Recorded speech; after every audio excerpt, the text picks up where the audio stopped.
had this dream. I was back in Iraq as an MP on a weapons raid.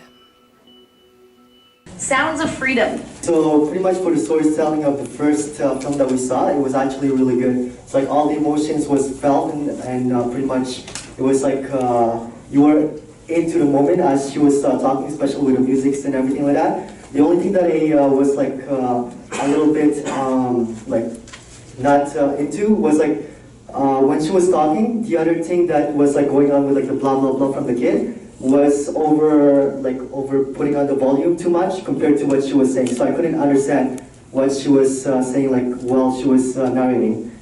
And also it's like just my personal opinion when the soldiers were going into the building. Because she was telling a story where people were discovering something, it would have been like, in my personal opinion, like better if the camera was going with the soldiers into the building. That would have been really good. Amazing use of sound in this film. Silence plays a big role, as does oppressive sound as well. First, I like that the film about veterans are given really a hand because they're heroes. And yes, you can feel the trauma. It can, like as a normal person as I am, then we would feel through that film how difficult it is to go through that. And I think that film gave it to me as like a movie fan.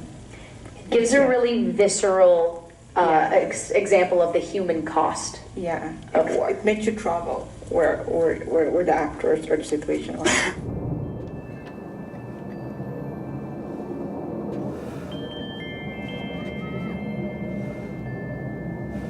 One of the things I thought was amazing was the first establishing shot, because you had this guy and then first of all, you're focusing on the gun and then his hands, and actually the motion of his hands, which really sort of, in a visceral way, it brought, this guy was traumatized, he was probably edgy, we don't know what will happen, we can, visualize several scenarios, that sort of thing. So his trauma came through loud and clear in that first sequence. As far as she was concerned,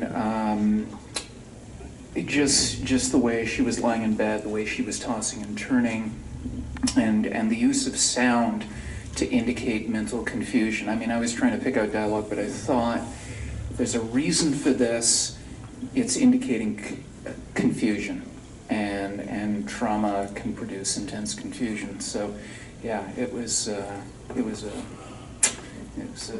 amazing.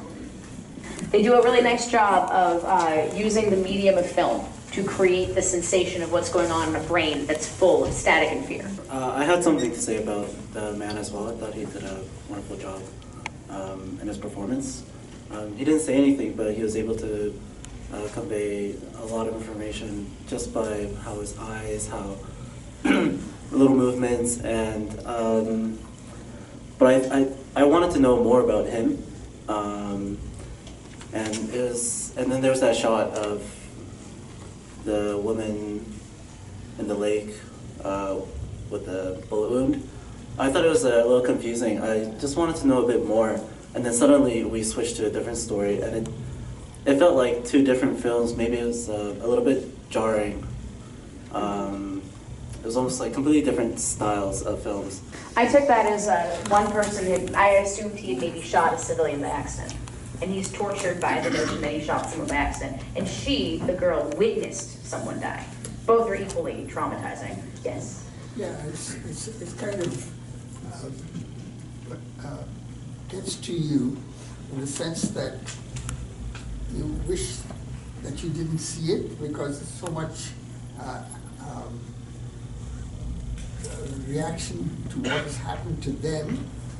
And what bothers me is that it's a series, right? There's going to be a lot more sequences, so you know about the man, you know about the girl, and I think that would keep me up at night if I see any more. What a compliment to the filmmaker. That's true. Yeah, if you're saying I want to know more, or oh man, that was so powerful, I don't know if I can handle it anymore, that's a compliment to the filmmaker.